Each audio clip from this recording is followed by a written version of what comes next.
So, నేను రక్షించబడిన తర్వాత మరి దేవుని వాక్యం షేర్ ఉంటున్నప్పుడు ఒకరోజు ఒక స్టూడెంట్స్ బైబిల్ స్టడీ జరుగుతా ఉన్నప్పుడు వాళ్ళు నన్ను అడిగిందేంటంటే, ఏదైనా ఒక క్యారెక్టర్ స్టడీ చెప్పండి అని చెప్పారు. అప్పుడు నేను బైబిల్‌లో ఏ క్యారెక్టర్ అంటే ఎవరి గురించి మనం స్టడీ చేస్తే బావుంటదని అప్పుడు అన్ని పేజీలు తిప్పుకుంటా ఫైనల్‌గా ఎట్లాగో ఒక చోటకి ల్యాండ్ అయ్యాను. సో, ఆ ఫస్ట్ నేను స్టడీ చేసిన ఒక వ్యక్తి జీవితం క్యారెక్టర్ స్టడీ ఎవరిది అనంటే యెహోషాపాతుది. యెహోషాపాతు క్యారెక్టర్ స్టడీ చేసిన తర్వాత ఆహ్, నేను అప్పుడు వెళుతున్న ఫేజ్ అది ఎంతో ఐ వాజ్ వెరీ డిప్ చాలా డిప్రెసివ్‌గా ఉన్న టైంలో నేను అప్పటికే ఒక 1 మంత్ ముందు వాళ్ళకి నేను ఆల్రెడీ నా షెడ్యూల్ ప్రకారం నేను బైబిల్ స్టడీ తీసుకోవాలని ఫిక్స్ అయింది కాబట్టి, ఇక మార్చలేని స్టేజ్‌లో స్టడీ చేసుకొని అక్కడికి వెళ్ళి ఆ రోజు తీసుకున్నాను. నాకెందుకు అంత బాగా గుర్తుందనంటే అది సచ్ ఎ వెరీ ఆహ్, చాలా పెయిన్‌ఫుల్ టైంలో నేను ఆహ్, అప్పుడు నేర్చుకున్న వ్యక్తి జీవితం యెహోషాపాతు. చాలా బ్లెస్సింగ్‌గా ఆ రోజు బైబిల్ స్టడీ తర్వాత ఆహ్, తన జీవితం నన్ను చాలా ఎంకరేజ్ చేసింది. చాలా ఛాలెంజ్ చేసింది. నేను ఇంకొకటి కూడా ఏమి సెన్స్ చేశానంటే, ఆ దేవుని వాక్యాన్ని అంత చక్కగా దగ్గరగా స్టడీ చేసుకోవడం వల్ల, దేవుడు ఆ వాక్యాన్ని చాలా ప్లేసెస్‌కి దేవుడే అవకాశాలిచ్చి తీసుకొనెళ్ళాడు. అది నేను చాలా కీన్‌గా సెన్స్ చేయగలిగాను. సో, అందుకని ఆహ్, మనము బైబిల్‌ని చక్కగా చదువుకుని, మనము కొంచెం లోతుగా దాన్ని అర్థం చేసుకోవడానికి ప్రయత్నం చేసి, దాని యందు మనం ఆనందించి నేర్చుకున్నప్పుడు, దేవుడు ఆ యొక్క లెర్నింగ్‌ని, ఆ నేర్చుకున్న ఆ అనుభవాల్ని, లేకపోతే ఆ యొక్క అండర్‌స్టాండింగ్‌ని మరికొంతమందికి దీవెనకరంగా దేవుడు తీసుకొని వెళ్ళడానికి నిన్ను కూడా ఆయన వాడుకునే దేవుడు. సో, అందులో ఎటువంటి సందేహం లేదు. కొన్నిసార్లు మాకు అవకాశాలు దొరకట్లేదు, మాకు అవకాశాలు లేవు అని అనుకుంటారు. కానీ ట్రూత్ ఏంటనంటే, అట్‌లీస్ట్ నేను నా లైఫ్‌లో చూసింది ఏంటనంటే, అవకాశాలు ఇవ్వట్లేదు అనేది మాట కాదు గానీ, దేవుని వాక్యాన్ని నువ్వు ఆనందిస్తూ, దేవుని వాక్యానికి నిన్ను నువ్వు అప్పగించుకుని, చక్కగా కొంత సమయాన్ని వెచ్చించి నువ్వు ధ్యానించుకుని నేర్చుకున్నప్పుడు, దేవుడు నిన్ను వాడుకుంటాడు, అవకాశాలు ఇస్తాడు. ఆయా ప్లేసెస్‌లో ఆ యొక్క మరి వాక్యాన్ని దీవెనకరంగా కూడా చేస్తాడు ప్రభు. సో, అది ప్రభువు వాడుకునే విధానం. సో, దేవుడు ఆ విధంగానే వాడుకుంటాడు. అంతేగాని ఆహ్, నిన్ను తీసుకొనొచ్చి ఫుల్ ట్రైనింగ్ ఇచ్చి, ఇక్కడ తీసుకొనొచ్చి వాడుకోవటం అనే విధానాలు మనం చూస్తే చాలామంది భక్తులు అలా అలా వాడబడలేదు. ఇప్పుడు దావీదున్నాడు. దావీదు ఫుల్ ట్రైనింగ్ చేసి గొలియాతుని ఎట్లా కొట్టాలో దానికి తగిన స్కిల్స్‌ని అన్నిటిని ప్రిపేర్ చేసి గొలియాతు దగ్గరికి తీసుకొనొచ్చాడా? కాదు. He was in a different work itself. అసలు వేరే వర్క్‌లో ఉన్నాడు. వేరే స్కిల్ సెట్స్‌తో ఉన్నాడు. అలాంటి దావీదుని తీసుకొనొచ్చి గొలియాతు దగ్గరకొచ్చినప్పుడు డైరెక్ట్‌గా గొలియాతుతో ఆయన పోరాడుతాడు. అక్కడి నుంచి దేవుడు వాడుకోవటం, మరింతగా వాడుకోవటం మనం చూడగలుగుతాం. సో, అందుకనే ఎప్పుడు కూడా నీ రూమ్‌లో నువ్వు దేవునితో జరిగే ఆ యొక్క ప్రార్థనా అనుభవం అవనివ్వండి, వాక్యధ్యానం అవనివ్వండి, అక్కడి నుంచే దేవుడు దాన్ని బయటికి తీసుకొనొస్తాడు. సో, అది ఎప్పుడు కూడా ప్రతి విశ్వాసి జ్ఞాపకం పెట్టుకుంటే అందుకే నేనంటాను కొన్నిసార్లు, కొన్ని దినాలు ఒకవేళ ఆపర్చునిటీ రాలేదు అనంటే, ది వెరీ సీక్రెట్ ఏంటనంటే, నేను దేవుని సన్నిధిలో ధ్యానించాల్సినంతగా ధ్యానించట్లేదు అనేది that is the first fundamental. Right? So, అది మనం గుర్తుపెట్టుకుందాం. సో, యెహోషాపాతు జీవితంలో నేను ఒక చిన్న టైటిల్ పెట్టాను. ఏమంటానంటే, wonders through word and worship.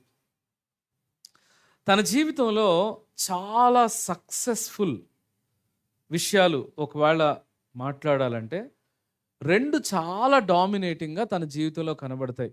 అదేంటనంటే ఆయన వాక్యాన్ని ప్రేమించి వాక్యానికి ఘనతనిచ్చినప్పుడు తను పొందుకున్న మేలు, ఎలాంటి మేలుని ఆయన చూశాడు తన జీవితంలో. వండర్స్ త్రూ వర్డ్, ఇది వర్డ్ ఆఫ్ గాడ్. రెండవది ఏంటంటే through worship. War through worship, not with weapons but with worship. That is the another greatness in the life of Jehoshaphat. So ఒక రాజు, ఒక రాజ్యము, పెద్ద శత్రు సమూహాల మధ్యలో ఈ రెండిటిని ఆయన పట్టుకుని తన యొక్క లైఫ్లో గ్రేటెస్ట్ అచీవ్మెంట్స్ని తాను చూడగలిగాడు. సో అవి ఈరోజు మనకు కూడా ఒక ఎంకరేజ్మెంట్, మన యొక్క జీవితానికి కూడా ఒక సవాలుగా యెహోషాపాతు లైఫ్ ఉంది అనటంలో ఎటువంటి సందేహం లేదు. రెండవ అంశం కూడా మనం చూస్తాం. 3 చెప్తాను ఈరోజు ఆయన లైఫ్లో. దాన్ని ఈజీగా గుర్తుపెట్టుకోవాలంటే WWW. ఏంటి WWW అంటే?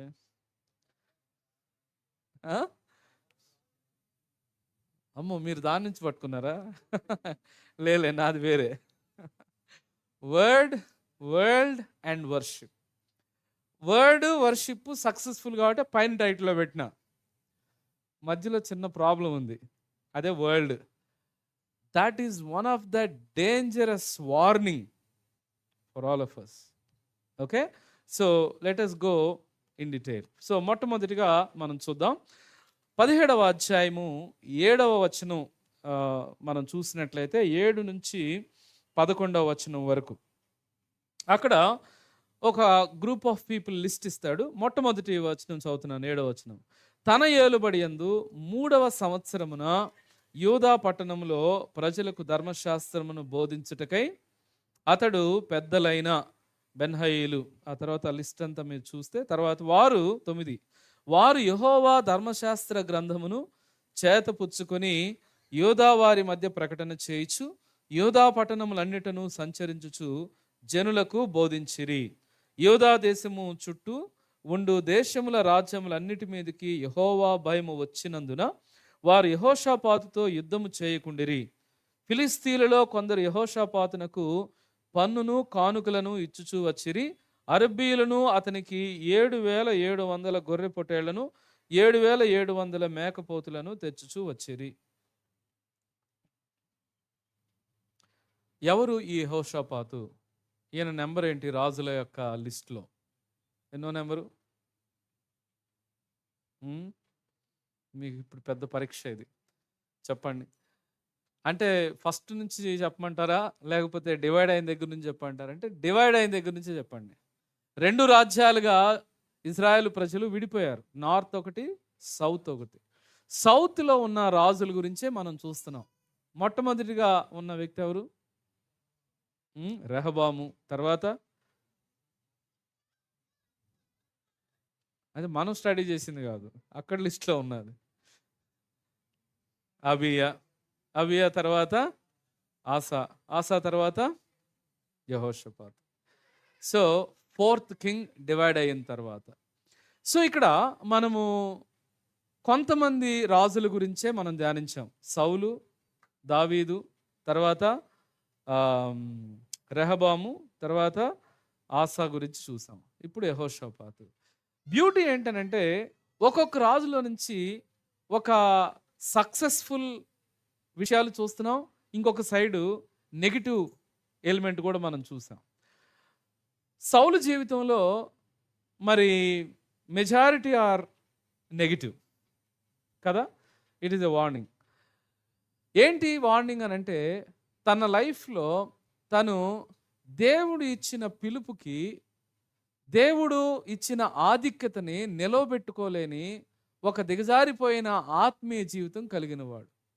దేవుణ్ణి హత్తుకోకుండా దేవుని ఆశీర్వాదాలు మాత్రం అనుభవిస్తూ ఉన్న వ్యక్తి ఎవరనంటే సౌలు. ఆయనకి ఎప్పుడు ఏం కావాలంటే దేవుని ఆశీర్వాదమే కావాలి, దేవుడు అవసరం లేదు ఆయనకి. అందుకనే ఎప్పుడు కూడా దేవునితో ఎలా ఉందనంటే బేరసారా లాంటి ప్రక్రియ అయింది. ఫర్ ఎగ్జాంపుల్, ఈ పశువులని ఆయనకు బలిచ్చామనుకోండి, ఆయనకు మనకు కొంచెం మేలు చేస్తాడు. అన్ని బిజినెస్ టర్మ్సే. నేను నీకు ఇది ఇస్తాను, నువ్వు నాకు ఇంకోటి ఇవ్వు. అదే కదా. దావీదు జీవితంలో ఏం చూస్తాము? దేవుణ్ణి ఆరాధించిన వాడు, ఆయన ఒక మ్యూజిషియన్, ఆ తర్వాత ఆయన ఒక అడ్మినిస్ట్రేటర్, ఆయన ఒక warrior, king. There are so many titles. కానీ తన జీవితంలో ఉన్న వార్నింగ్ ఏంటి మనం చూడగలిగింది? ఖాళీగా ఉండి ఆరు బయట కూర్చుని యుద్ధానికి వెళ్ళాల్సిన సమయంలో, సమయాన్ని ఎంతో విలువగా వినియోగించుకోవాల్సిన సమయంలో ఖాళీగా తిరుగుతూ ఏం చేశాడు? చక్కగా పాపంలో పడ్డాడు. దాన్ని ఏమంటారంటే ఖాళీగా కూర్చుని బ్రౌజింగ్ చేస్తున్నాడు విండోస్లో. మన విండోస్ ఏంటి? ఆయన విండోనేమో ఆరు బయట, మన ఆరు బయట ఏదనంటే విండోస్ ఆపరేటింగ్ సిస్టమ్. సో చక్కగా విండోస్లో కూర్చుంటా మన జీవితంలో పాపాన్ని ఎంటర్టైన్ చేసుకోవటం. ఆ పాపం ఒకచోట ఆగిందంటే అది మర్డర్ దాకా తీసుకుని వెళ్ళింది. చూసారండి ఎంత పతనమైన పరిస్థితులు, ఆ భయంకరమైన కాన్సిక్వెన్సెస్ని ఆయన అనుభవించాడు. బట్ మరలా తిరిగి అద్భుతంగా పశ్చాత్తాపంతో తిరిగి దేవుని దగ్గరకు వచ్చినప్పుడు ఆయన మరలా సమకూర్చబడ్డాడు, మరలా రెస్టోర్ చేయబడ్డారు. ఎందుకు అనంటే రిపెంటెన్స్ జరిగింది. తన పాపమునకు తాను పశ్చాత్తాపడ్డాడు. సౌలు తను దాన్ని రికగ్నైజ్ చేయాల. సమూయేలు అనేక సార్లు చెప్పాడు, నీవు దేవునికి విరోధంగా చేస్తున్నావు, దేవుని హృదయానుసారంగా నువ్వు వెళ్ళటం చెప్పినా కూడా పశ్చాత్తాపడలేదు. దానికి తోడు దేవుడు అభిషేకించిన వ్యక్తిని చంపేయాలని డిసైడ్ అయిపోయి దావీదుని చంపడానికి వెళ్ళాడు. ఆ తర్వాత నెక్స్ట్ వ్యక్తి ఎవరండి? సొలొమోను. మహాజ్ఞాని, కానీ great knowledge but foolish decisions.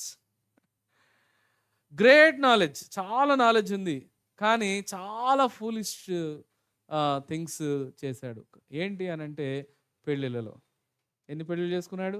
అక్కడ రాసిన మాట, కామాతురత గలవాడై, always looking everywhere and everybody, కంటికి నచ్చిన విషయాలని చేయాలని తాపత్రయపడినవాడు. అండ్ అది ఎంత భయంకరమైన డివిజన్ని కింగ్షిప్లో తీసుకుని వచ్చిందో. ఫైనాన్సెస్ని హ్యాండిల్ చేయటం, ఫైనాన్సెస్ని ప్రాపర్గా కాదు కానీ లావిష్గా బ్రతకటమే జీవితం అనుకున్నాడు, ప్లెజర్తో బ్రతకటమే జీవితం అనుకున్నాడు. ఆ ప్రాసెస్లో ఆయన మరి స్త్రీలతో కానీ, తర్వాత తన యొక్క రాజ్యంలో ఉన్న అనేకమైన లగ్జరీస్ కంఫర్ట్స్ని పెట్టుకున్నాడు. కానీ ప్రజల యొక్క పన్నుని తీసుకుని వాళ్ళు భయంకరమైన వేదన స్థితిలోకి వెళుతున్నా కూడా పట్టించుకోకుండా, నేను నా లైఫ్, నా కంఫర్ట్స్, నా లగ్జరీ అని జీవించాడు. చివరికి మొత్తం విచ్ఛిన్నం అయిపోయింది. దిట్ ఈస్ అ వార్నింగ్. అండ్ ఆ తర్వాత రెహబాము జీవితంలో మనం ఏం చూస్తాం? మంచి ఆపర్చునిటీ వచ్చింది, కానీ వెరీ పూర్ డెసిషన్ మేకింగ్. ఇంకా చెప్పాలనంటే ఆయన రైట్ కౌన్సిలింగ్ తీసుకోని వ్యక్తిగా కనబడుతున్నాడు. పెద్దలు కౌన్సిలింగ్ ఇచ్చారు, యవనస్తులు ఇచ్చారు. ఇప్పుడు ఆయన ఏ డైరెక్షన్లో తీసుకుని వెళ్ళాలి? పెద్దలు ఇచ్చిన చక్కని సలహాని తీసుకోకుండా తన స్నేహితుల యొక్క సలహాని తీసుకుని తన ఇష్టానుసారంగా వెళ్ళి తన యొక్క రాజ్యాన్ని మరింత పాడు చేసుకున్నాడు. ఆ తర్వాత నెక్స్ట్ ఆసా జీవితాన్ని మనం చూసాం.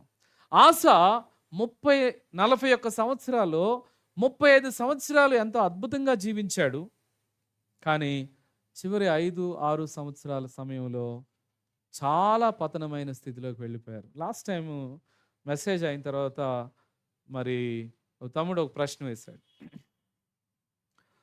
ఎందుకని ఇంత గొప్ప ఆత్మీయ జీవితాన్ని కలిగిన వ్యక్తి అంత దారుణమైన ఆత్మీయ పతనానికి వెళ్ళటానికి కారణం ఏంటి అని అనుకున్నప్పుడు ఒక తలంపు ఆ రోజు మాట్లాడుకుంటా ఉన్నప్పుడు, తన ఆత్మీయ జీవితము దేవుని కొరకు ఆసక్తితో వచ్చాడు, కానీ మోర్ ఆఫ్ యాక్టివిటీస్తో లింక్ అయిపోయింది. యాక్టివిటీస్ అని అంటే యుద్ధాలు, ఆ తర్వాత నెక్స్ట్ ఆ యొక్క విగ్రహాలు, వాటన్నింటిని తొలగించడం, అన్ని యాక్టివిటీస్తోనే మిక్స్ అయిపోయింది. కానీ దేవునితో క్లోజ్ హార్ట్ టు హార్ట్, దేవునికి దగ్గరగా వెంబడించే విషయంలో there is a gap. Gap వస్తూ వచ్చింది మెల్లగా. అది ఒక పాయింట్ ఆఫ్ టైంలో బద్దలైపోయింది. అందుకనే రాస్తాడు, కాళ్ళల్లో పుండ్లు జబ్బు పుట్టినా కూడా దేవుని దగ్గరకు రావాలన్న ఆలోచనే తనకి ఇష్టం రాలేదు, ఇష్టపడలేదు. అసలు దేవుని దగ్గరకు వచ్చి ప్రార్థన చేయాలనే ఇష్టమే తనకు రాలేదు. అలాంటి తండ్రిని లాస్ట్ స్టేజ్లో అన్ని ఫేజెస్ చూసిన యెహోషాపాతు తన ముందు ఒక సవాల్ ఉంది. ఏంటో తెలుసా? 35 సంవత్సరాలు బతికిన నా తండ్రి ఈ 5 సంవత్సరాల్లో పతనమైపోయిన స్థితిని చూసినప్పుడు దేవుని కొరకు నిజంగా బ్రతకాలా అనేది ఒక ప్రశ్న. అంతే కదా అండి? మా నాన్న ఇన్ని సంవత్సరాలు, ఇంత 35 సంవత్సరాలు దేవుని కొరకు బ్రతికి చివరికి ఈ స్థితికి వచ్చి కాళ్ళలో జబ్బు పుట్టి చనిపోయే స్థితికి వెళ్ళిపోయాడు. ఇప్పుడు నేను దేవుని నమ్ముకుని వెళ్ళి ఉపయోగం ఏంటి అనేది మొదటి ప్రశ్న. రెండవ ప్రశ్న ఏంటంటే, 35 సంవత్సరాలు హాయిగా బ్రతికినప్పుడు దేవుడు ఎంత చక్కగా విజయం ఇచ్చాడో, ఈ 5 సంవత్సరాల్లో పడిపోయాడు. నా జీవితంలో ఇట్లాంటి పరిస్థితి రాకుండా దేవుని కొరకు చక్కగా జీవించాలి అని తీసుకోవటం రెండవ నిర్ణయం. నీ ముందు ఎప్పుడు కూడా ఈ రెండు ఉంటాయి మన లైఫ్లో. మన ముందు కొంతమంది చక్కగా జీవించిన వారు ఉంటారు, కొంతమంది చక్కగా జీవించిన వ్యక్తులు ఉంటారు. సో వీరిద్దరి మధ్యలో నువ్వు ఎవరి నిర్ణయాన్ని తీసుకుంటావు? నా వాయిస్ చాలా స్పష్టంగా వస్తుందా? నాకేందో చాలా నేను గట్టిగా అరిచి చెప్పాల్సి వస్తుంది. కొంచెం మించి హమ్ వస్తుందా? Praise lord. ఓకే, ఎందుకంటే నా థ్రోట్ మీద స్ట్రెయిన్ పడుతుంది. ఓకే, సో మన ముందు ఎప్పుడు ఈ రెండు సవాలు ఉంటాయి. ఒక సైడు దేవుని వెంబడిస్తూ దేవుని కొరకు జీవించాలా, లేదు అని అంటే నెగిటివ్ మాదిరిని తీసుకుని కొంతమంది ఇలాంటి కారణాలు చెప్తారు. ఆత్మీయంగా వాళ్ళు సరిగ్గా ఉండలేకపోవడానికి కారణం ఏంటి? ఎందుకు తమ్ముడు ఒకప్పుడు చక్కగా ఆత్మీయంగా ఉండేవాడివి, ఎందుకు ఈరోజు ఇట్లా ఉన్నావు అని అడిగితే వాళ్ళు ఇచ్చే కొన్ని ఆన్సర్స్లో ఒక ఆన్సర్ ఏంటనంటే, అన్నా మా ఊర్లో మంచి ఫెలోషిప్ ఉండదన్నా, మా పాస్టర్ గారు అస్సలు నీకు తెలియదు, అసలు ఆయన గురించి నేను ఇంక చెప్పలేను, అందుకనే ఈరోజు నేను ఇట్లున్నాను. దీన్ని నేనేమనాలి? కొంత కారణం అయ్యి ఉండొచ్చేమో, కానీ but that is not 100% true. మనము మన యొక్క ఫెయిల్యూర్స్ని వేరే వాళ్ళ మీదకి రుద్దొద్దు. వాళ్ళ యొక్క ఫెయిల్యూర్ నీ ఫెయిల్యూరే అని తీసుకోవద్దు. నీ జీవితంలో కూడా దేవుడు అదే నమ్మదగిన దేవుడుగా ఉన్నాడు, అదే శక్తిమంతుడిగా నీ జీవితంలో కూడా దేవుడు ఉన్నాడు. అందుకని ఈ యొక్క సమస్యని వేరే వాళ్ళ మీదకి తీసుకుని వెళ్ళొద్దు. సమస్య నీవు దేవుని వెంబడించే విషయంలో కూడా నీ నిర్ణయాల్లో కూడా ఉంది. అందుకనే ఇక్కడ మన యెహోషాపాతు మొదటి రాజు అయిన తర్వాత, ఆయన తన తండ్రి తర్వాత తన ముందున్న ఒక చక్కని నిర్ణయం ఏం తీసుకున్నాడంటే, నేను దావీదు లైఫ్లో మళ్ళీ మొత్తం కూడా కాదు, ఇంకేమంటున్నాడు చూడండి, అక్కడ చాలా చక్కగా రాస్తాడన్నమాట. తన తండ్రి అయిన 3వ వచనంలో, దావీదు ప్రారంభ దినములలో నడిచిన మార్గమందు నడుచుచు.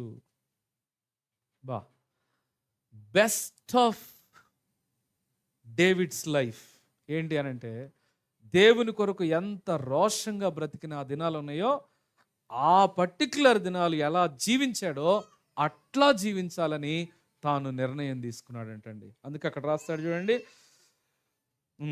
3వ వచనంలోనే, ప్రారంభ దినముల్లో నడిచిన మార్గం మందు నడుచుచు బయలుదేవతను ఆశ్రయింపక తన తండ్రి దేవుని ఆశ్రయించుచు ఇజ్రాయేలు వారి చర్యలను వెంబడింపక ఆయన ఆజ్ఞలను అనుసరించి నడిచెను. కాబట్టి యెహోవా అతని చేత రాజ్యమును స్థిరపరిచెను.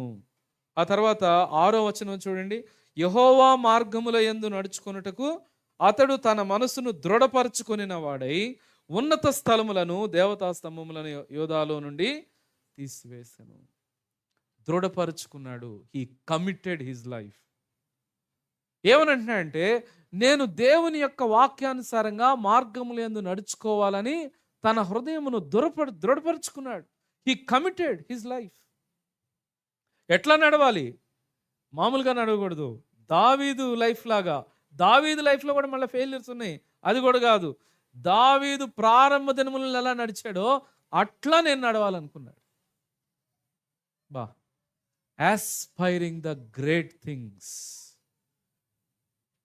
గ్రేట్ థింగ్స్ వైపు దృష్టి పెట్టడం,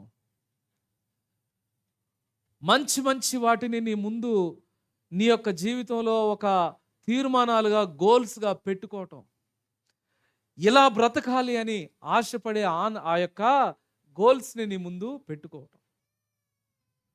ఏమండి, మేము స్టూడెంట్స్గా ఉన్నప్పుడు కూడా చాలామందిని, అంటే స్పిరిచువల్ జర్నీ ఆరంభమైన తర్వాత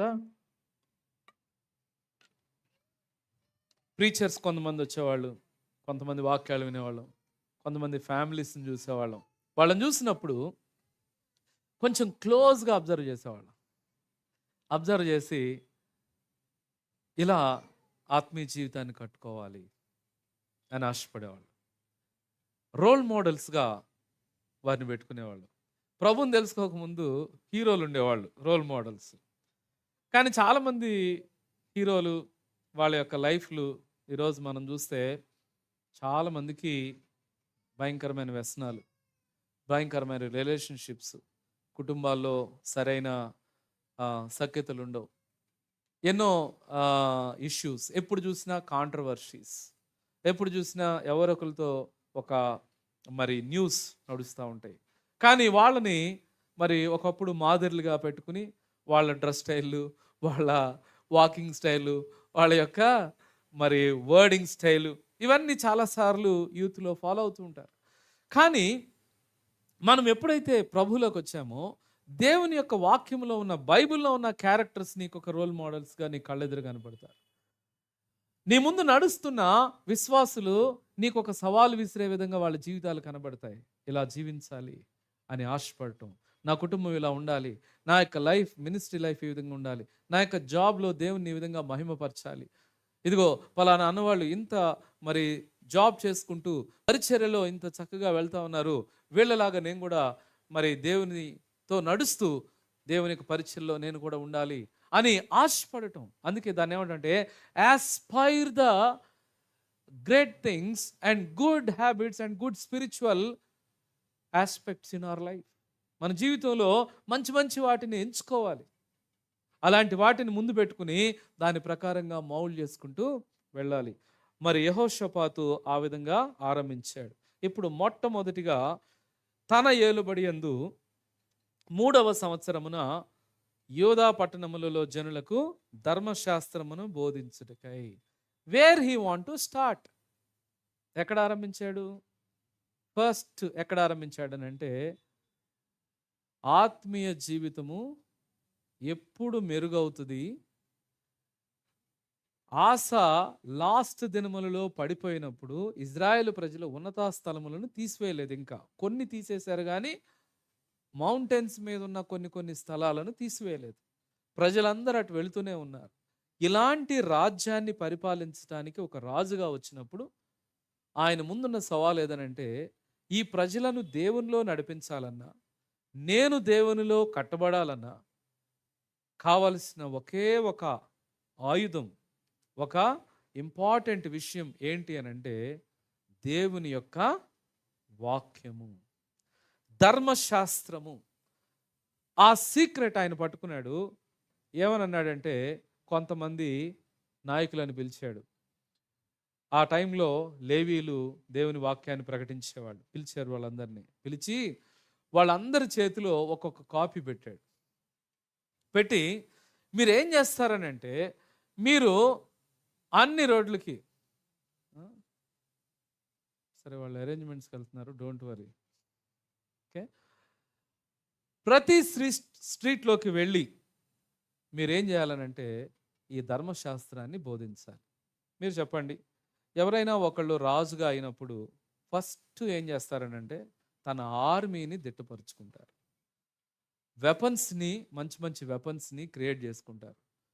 మంచి స్ట్రాంగ్ ఆర్మీ పెట్టుకున్న తర్వాత ఆ సేఫ్టీని ఫీల్ అవుతూ శత్రువుని ఏ విధంగా మనం ఎదుర్కోవచ్చు అనేది ప్లాన్స్ వేస్తారు. కానీ యెహోషాపాతు చేసిన పని ఏంటంటే, మనము బయట యుద్ధాలకు వెళ్ళటం ఇంపార్టెంట్ కాదు, బయట నుంచి వచ్చే యుద్ధాలు ఇంపార్టెంట్ కాదు, మనం ఫస్ట్ కరెక్ట్ చేసుకోవాల్సింది మన జీవితంలో దేవునికి దూరం అయిపోయిన ఆ యొక్క పాడైపోయిన పునాదులను మనము సరిచేసుకోవాలి. చాలామంది జీవితాల్లో దేవుని యొక్క వాక్యంలో నడుస్తూ నడుస్తూ దేవుని వద్దకు వచ్చి బ్యాక్ స్లైడ్ అయిపోయిన వాళ్ళు బోల్డంతమంది ఉన్నారు. వాళ్ళ లైఫ్లో ఒక ప్రయాణంలో వాళ్ళు పక్కకి తప్పిపోయారు. ఇప్పుడు నువ్వు ఎక్కడ సెట్ చేసుకోవాలి? మరలా నువ్వు మళ్ళా తిరిగి కట్టుకోవటానికి అనంటే మరలా నువ్వు ఎక్కడ ఆరంభించాలంటే దేవుని యొక్క వాక్యం మీదకు నీవు రావాలి. దేవుని వాక్యాన్ని దగ్గరకు వస్తే వచ్చే గ్రేట్ బ్లెస్సింగ్స్ ఏంటి అనంటే, మీరు చూడండి, ఆయన ఎప్పుడైతే ధర్మశాస్త్రాన్ని చేతబుచ్చుకొని యోధా ప్రజల మధ్యలో ప్రకటించుకుంటున్నారో, వాళ్ళు దేవుని యొక్క వాక్యానికి వాళ్ళందరినీ నడిపించుకుంటున్నారో, ఒక్కొక్క ఆశీర్వాదం ఎలా యాడ్ అయిందనంటే, మొట్టమొదటిగా యాడ్ అయింది చూడండి. యోధా పట్టణములన్నిటను సంచరించుచు ప్రజలకు బోధించిరి. యోధా దేశము చుట్టూ ఉండు దేశముల రాజ్యములన్నిటి మీదకి యెహోవా భయము వచ్చినందున.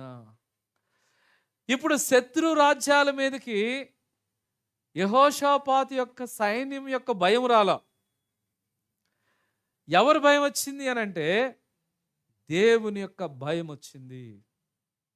గుర్తుపెట్టుకోండి, మన లైఫ్లో ఎప్పుడైతే దేవుని వాక్యాన్ని ప్రేమించి దేవుని వాక్యానికి మనం అప్పగించుకుంటామో, నిన్ను నువ్వు కరెక్ట్ చేసుకుంటూ నీ యొక్క ఇంటర్నల్ జీవితాన్ని మార్చుకోవడానికి ఇష్టపడతావో, బాహ్యంగా ఉన్న శత్రువుల యొక్క పరిస్థితులన్నిటిలో నుంచి ఒక్కొక్కటి మెరుగవటం నువ్వు చూస్తావు.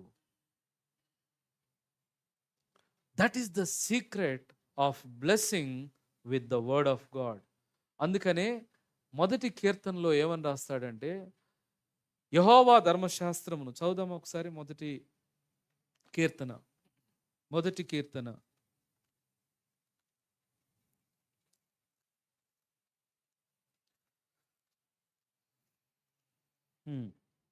దుష్టుల ఆలోచన చొప్పున నడవక, పాపుల మార్గమున నిలువక, అపహాసకులు కూర్చుండు చోటను కూర్చుండక, యెహోవా ధర్మశాస్త్రమందు ఆనందించుచు దివారాత్రములు దానిని ధ్యానించువాడు ధన్యుడు.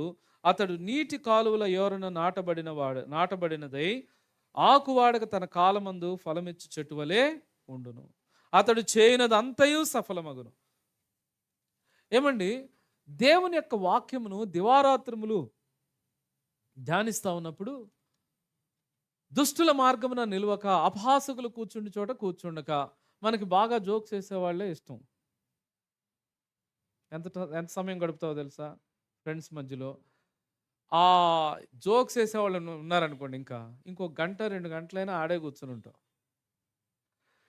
అయితే ఇవి నార్మల్ జోక్స్ కాదు. అపహాసకులు అనంటే అపహాస్యం, వేరే వాళ్ళ గురించి మాట్లాడటం, వేరే వాళ్ళ గురించి వ్యంగ్యంగా మాట్లాడటం, లేకపోతే పక్కన వాళ్ళ మీద వాళ్ళని హ్యూమిలియేషన్గా మాట్లాడుతూ జోకులు వేసుకోవటం, ఒకళ్ళ మీద ఒకళ్ళు జోకులు వేసుకోవటం, ఇలాంటివి అవి ఫ్రెండ్స్ మధ్యలో సర్వసాధారణంగానే ఉంటాయి. కానీ బట్ అలాంటి వాటి దగ్గర కూర్చుని తర్వాత కొన్నిసార్లు దుష్టుల ఆలోచన చొప్పున నడవక, చాలా బ్యాడ్ హ్యాబిట్స్ ఉన్న వాళ్ళతో చక్కగా వెళుతూ సమయాలను గడిపేసి చివరికి నీ లైఫ్ని నువ్వు స్పాయిల్ చేసుకుంటావు.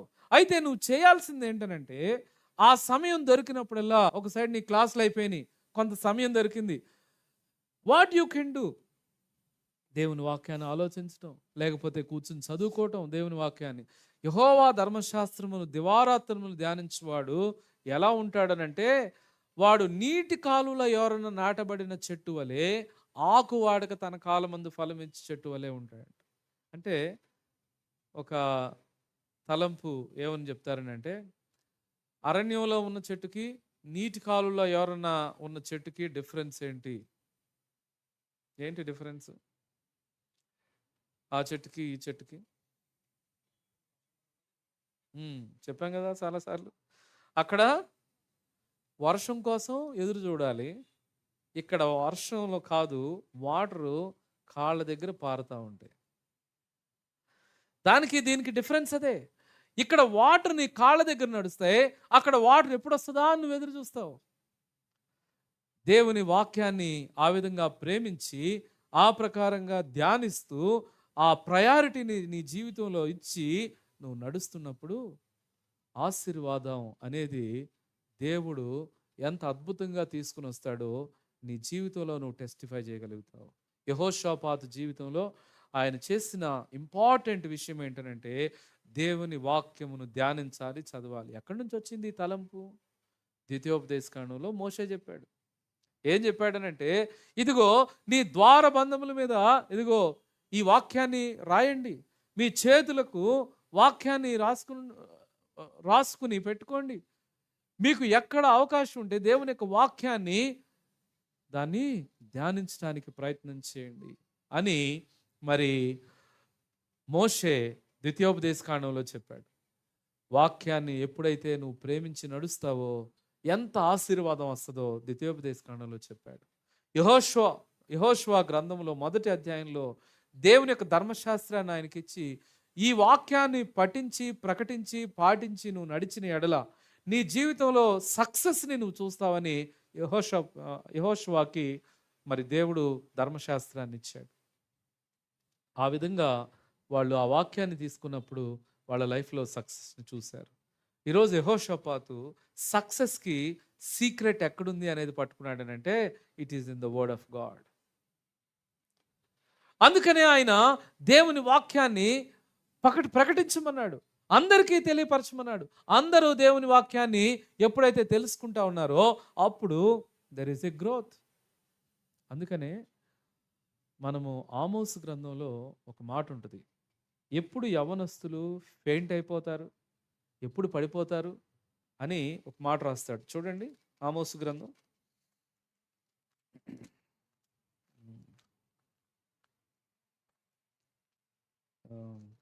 ఆమోసు గ్రంథం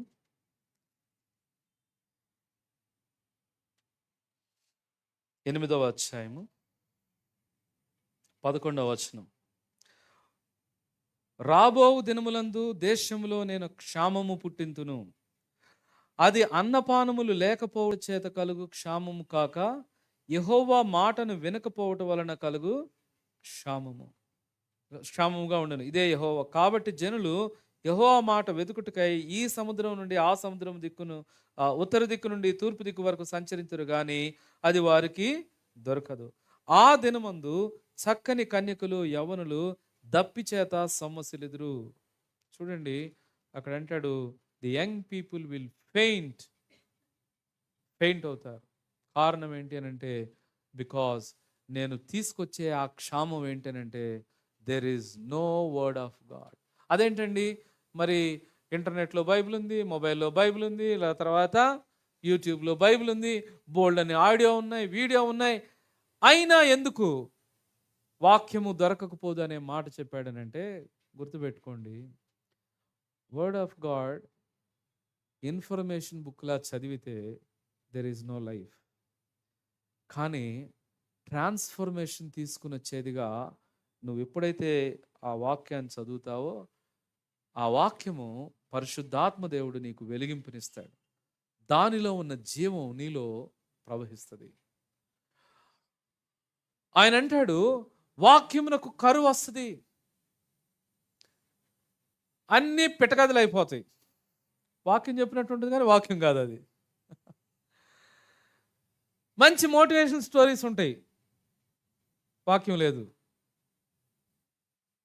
ప్రాబ్లం ఏంటనంటే there is a famine of the word of God.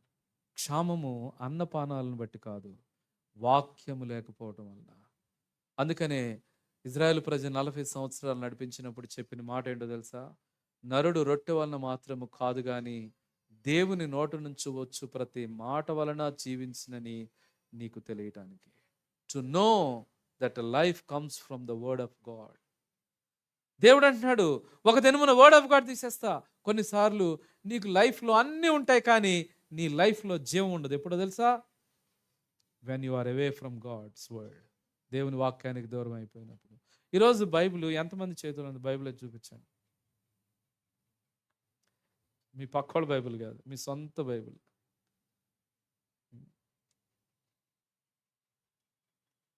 మిగిలిన వాళ్ళు ఎత్తండి సెల్ ఫోన్లు, ఇంకా మరి చేసేదేముంది? You know, this is a very serious concern. సరే, నువ్వు ప్రభువుని తెలియదు, నువ్వు ఎరగలేదని అంటే ఒక అర్థం ఉంది. దేవుని గురించిన విషయాలు నీకు తెలుస్తూ కూడా నీ సొంత బైబిల్ నీకు లేకుండా నువ్వు దేవుని సన్నిధిలో కనబడటం, that is not really a good sign. ఒక ఆయన అంటాడు, బాగా చలి ఉన్న ప్రాంతంలో కోటు కొనుక్కోవాలి, ఎందుకనంటే చలి ఆపుకోవడానికి. ఆ టైంలో కోటు కొనుక్కోవటం కంటే దేవుని వాక్యం కొనుక్కో అని చెప్తాడు. అక్కడే జీవం ఉంది. నేను మరి ఒక్కోసారి జోసెఫ్ అని కలవడానికి వెళ్ళినప్పుడు ఆఫీస్కి వెళ్తాం కదా, బైబిల్ ఉండదు. వీక్ డేస్లో, సండే కాదు నేను చెప్పేది. ఆ రోజు అనుకోండి ప్రేయర్లో కూర్చున్న తర్వాత, బాబు దేవుని వాక్యం చదువుదాం తీయనగానే, అన్న బైబిల్ లేదన్నట్టు. అబ్బో, మీరు చాలా ఎదిగిపోయారు. కానీ అనిపించింది నిజమే, దేవుని వాక్యాన్ని మనం తీసుకున్నారు. అంతరిక్షంలోకి వెళ్ళినప్పుడు రీసెంట్గా స్పేస్ షిప్లో నుంచి వాళ్ళని బయటకు తీసుకుని వస్తే ఒక అతను మంచి బిలీవర్ కదా, ఆయన ఏమంటున్నాడు, I read the word of God. ఎక్కడ తీసుకెళ్ళాడు? కరెక్ట్గా క్యాలిక్యులేటెడ్గా తీసుకుని స్పేస్ షిప్లోకి వెళ్ళాల్సిన వ్యక్తి, he carried Bible with him. That is where the importance of the Bible. వాళ్ళ జీవితాల్లో ఆ ఆశీర్వాదాలు చూడగలుగుతారు. ఈరోజు నీకు బైబిల్ భారం అయిపోతుందా, లేకపోతే బైబిల్ క్యారీ చేయడం నీకు సిగ్గు అనిపిస్తుందా, లేకపోతే బైబిల్ కాస్ట్ నీకు భారంగా అనిపిస్తుందా? బిర్యానీ ఈజీ అయిపోయింది కానీ బైబిల్ కష్టం అయిపోయిందా? బిర్యానీ కాస్ట్గా వస్తుందిగా బైబిల్.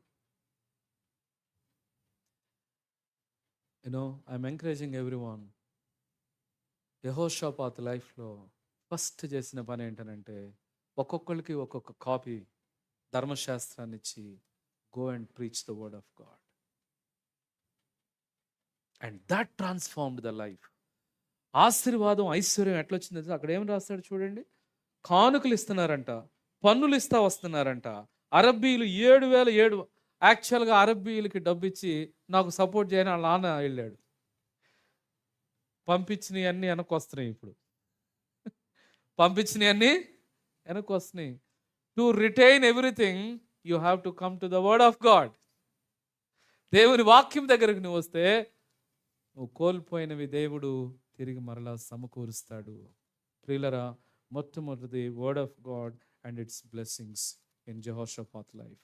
ఆ తర్వాత చూస్తే 12వ వచనంలో, యెహోషాపాతు అంతకంతకు గొప్పవాడై యోధా దేశమందు కోటలను సామ్రాజ్ఞి నిలువ చేయు పట్టణములను కట్టించెను. యోధా దేశపు పట్టణంలో అతనికి బహుధనము సమకూర్చబడెను. అతని క్రింద పరాక్రమశాలులు యెరూషలేములో కూడి ఉండిరి. ఎక్కడ మొదలైంది ఇదంతా? ఎక్కడ మొదలైంది ఆశీర్వాదాలన్నీ? సీక్రెట్ ఒకే ఒకటి, he started with the word of God. నీ లైఫ్లో ఎప్పుడైతే దేవుని వాక్యాన్ని ప్రేమించి, దేవుని వాక్యాన్ని నువ్వు ప్రతిదినము ధ్యానిస్తూ నువ్వు దేవుని వాక్యానికి అప్పగించుకుంటావో, ఆ రోజే నీ జీవితంలో దేవుని యొక్క మేలులు చూడటం నువ్వు ఆరంభం చేసినట్లెక్క. ప్రియులారా, రూమ్లో ఉంటానన్నా కుదరదు, అందరూ ప్రభువుని ఎరగని వాళ్ళు, ఇవన్నీ ఎక్స్క్యూజెస్ చెప్పకండి. మేము కూడా అట్లా రూమ్లో ఉన్నవాళ్ళమే. నేను సెంట్రల్ యూనివర్సిటీలో ఉన్నప్పుడు చక్కగా లేచి పైకి వెళ్ళి హాస్టల్ పైన కూర్చుని బైబిల్ చదువుకునేవాడిని. చాలామంది వస్తారు హాస్టల్లో. అందరూ నా రూమ్లో ఎవరు మరి ఆ ఫస్ట్ ఇనిషియల్ డేస్లో ప్రభు నమ్ముకునేవాడు కాదు. నేను పొద్దున్నే లేచి, వాళ్ళు లేచిన తర్వాత డిస్టర్బెన్స్ అవుదని కొంచెం ఎర్లీగా లేచి కూర్చుని వాక్యం చదువుకుంటూ ఉండేవాడిని. నా ఎదురు రూమ్లో ఉండేవాడు ఒక అబ్బాయి. ఆ అబ్బాయి పొద్దున్నే పూజకు మొదలయ్యేవాడు. ఫస్ట్ ఆయనకి ఏంటంటే స్నానం చేసి వెళ్తాం. నాకు ఆ ప్రాబ్లం లేదు. I will start with this and I will go next. So ఆయన ఎప్పుడో కన్ను ఇటేసేవాడు మా రూమ్ అయిపోయి. అరే యార్, యూ ఆల్రెడీ వేకప్ అయ్యి. North Indian. I said yes. He always observed me. నిజమే, మనము సిగ్గుపడవలసిన అవసరం లేదు వాక్యాన్ని బట్టి. Let us honour the word of God and God will honour you. Right. రెండవ విషయం చూడండి, దేవుడు ఇంత చక్కగా ఆశీర్వదించి ఇంత చక్కగా ఆయన్ని ఎదిగించిన తర్వాత 18:1 ఏమని రాస్తుంది? చదువుతారా? 18:1. తనకు ఐశ్వర్యమును ఘనతయు అధికముగా కలిగిన తర్వాత యెహోషాపాతు ఆహాబుతో వియ్యముంది. కొన్ని సంవత్సరములు గతించిన మీదట షోమ్రోనులో నుండి ఆహాబు నద్దకు పోయెను. ఆహాబు అతని కొరకును అతని వెంట వచ్చిన జనుల కొరకును అనేకమైన గొర్రెలను పశువులను కోయించి తనతో కూడా రామోత్ గిలాదు మీదకు పోవుటకు అతన్ని ప్రేరేపించెను. ఇజ్రాయేలు రాజైన ఆహాబు యూదా రాజైన యెహోషాపాతును చూచి, నీవు నాతో కూడా రామోత్ గిలాదునకు వచ్చేదవా అని అడుగగా, యెహోషాపాతు, నేను నీవాడను, నా జనులు నీ జనులు, మేము నీతో కూడా యుద్ధమునకు వచ్చేదమని చెప్పాను. ఐశ్వర్యము ఘనత అంతకంతకు వచ్చిన తర్వాత స్పిరిచువల్ లైఫ్లో నిజమైన డేంజరస్ స్టేట్ ఎప్పుడో తెలుసా? బాగా ఈజీగా పడిపోయే పరిస్థితి ఏదనంటే శ్రమల్లో ఉన్నప్పుడు కాదు, సుఖాల్లో ఉన్నప్పుడు. అందుకని ఒక పాట ఉంటుంది, ఏమనంటే అంటే శ్రమలో సువార్తను ప్రకటించినవే, సౌఖ్యంలో సువార్తే శ్రమాయన అని అంటాడు ఆకుమతి డానియల్ గారు రాసిన పాట. శ్రమలో సువార్త ప్రకటించినావే, సౌఖ్యములో సువార్త శ్రమాయన అని, తిరిగి రమ్ము క్రైస్తవుడా, తిరిగి రమ్ము విశ్వాసి, యేసయ్య పాదాల చెంతకు, వాక్యంపు వెలుగులో మూల పాఠాల దరికి. ఎంత అద్భుతంగా ఉంటుందో ఆ పాట. తిరిగి రమ్ము, పునాదుల దగ్గరికి రా. ఒకప్పుడు శ్రమైన, చావైన, బ్రతికైన, కష్టమైన సువార్త ప్రకటించాలని వెళ్ళావు, కానీ సౌఖ్యంలో ఏమైపోయిందంటే సువార్తే శ్రమ అయిపోయింది. ఒకప్పుడు జాబ్ రావాలి ప్రభువా అని నువ్వు ప్రార్థన చేసావు, దేవుని సన్నిధిలో ఎన్నిసార్లు కనపడేవాడు. జాబ్ వచ్చిన తర్వాత అస్సలు తీరిక ఉండట్లేదన్న, ఇక చర్చికి రావటమే కొంచెం అరుదైపోయింది. యెహోషాపాతు లైఫ్లో దేవుడు దీవించిన తర్వాత అప్పుడు ఆహాబు, అంటే ఉత్తర దేశంలో ఉన్న రాజులో వరస్ట్ అయిన కింగ్ ఎవరనంటే ఆహాబు. ఆ వ్యక్తితో ఎటువంటి యుద్ధం లేకుండా హాయిగా వెళ్ళి రిలేషన్షిప్ పెట్టుకుంటే ఉండదు. ఏమండి, సాతానుడితో చక్కగా నేను నీ దగ్గరికి రాను, నువ్వు నా దగ్గరికి రావద్దు, మనం దోస్త్, నేను నా జర్నీలో వెళ్తాను, నువ్వు నీ జర్నీలో వెళ్ళు అంటే చక్కగా కూర్చుంటాడా సాతానుడు? ఏమండి, సాతానుడు చక్కగా కూర్చుంటాడా? సాతానుడు ఇది మనల్ని టచ్ చేయట్లేదు రే, మనం కూడా టచ్ చేయొద్దు అని కూర్చుంటాడా? No no no no no no, that won't happen. Ahab ఒక విధంగా సాతానుడికి చాలా దగ్గరగా కనబడుతున్న వ్యక్తి. అలాంటి వ్యక్తి దగ్గరికి వెళ్ళి మన మీదకి యుద్ధం రాకుండా ఉండాలంటే మనం సంధి చేసుకుంటే బాగుంటుందని వెళ్ళి పెళ్లి చేయటానికి వెళ్ళాడండి ఆయన. అప్పుడు అక్కడ మనం గమనిస్తాం ఏంటనంటే, ఆహాబు యెహోషాపాతు వచ్చాడు, కమాన్ లెట్ us సెలబ్రేట్. ఏంటి, ఓ పెద్ద మెను ఇచ్చాడు, అసలు అందరినీ ఒక హైఫై ట్రీట్మెంట్. ఈయనకి ఇంకా ఎక్కడికి వెళ్ళిపోయాడు తెలుసా? మేఘాల్లోకి వెళ్ళి కూర్చున్నాడు. మనకేం ట్రీట్మెంట్ జరుగుతుంది, ఏం ఘనత జరుగుతుంది గుర్తుపెట్టుకుందాం. మార్నింగే చెప్తున్నా, గొర్రె ఎవరిని నమ్ముతుంది అంటే బాగా ఎవరు నమ్ముతుంది? పొద్దున పూట ఎప్పుడు ఒకడు వచ్చాడంట, చూసుకున్నాడు ఒక గొర్రెని, అందరినీ కాదు నాకు ఈ గొర్రె కావాలి. What a choice it is. He selected me. భుజాన్ని పెట్టుకున్నాడంట, ఏం మోసుకుంటుందండి. మా వాడు ఎప్పుడు చూసినా నడిపించుకు తీసుకుని వెళ్తామే కానీ భుజాల మీద ఎప్పుడైనా తీసుకుని వెళ్ళావా? బండి మీద ఎక్కించుకున్నాడు, తర్వాత తీసుకుని చక్కగా ఇట్లా ఇట్లా అంటున్నాడు. ఎప్పుడైనా నువ్వు అన్నావా? తర్వాత ఏమైంది? మటన్ షాప్లో ఉంటుంది అన్నమాట. గొర్రె కసాయుడిని నమ్ముతుంది మోస్ట్ ఆఫ్ ద టైమ్స్.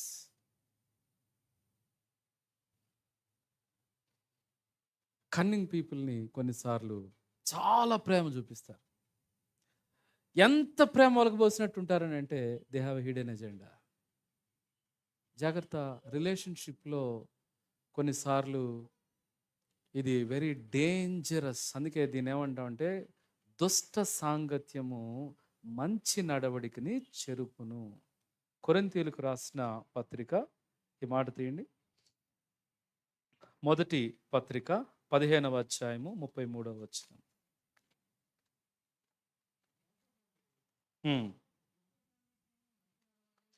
మోసపోకుడి, దుష్ట సాంగత్యము మంచి నడవడిని చెరుపును.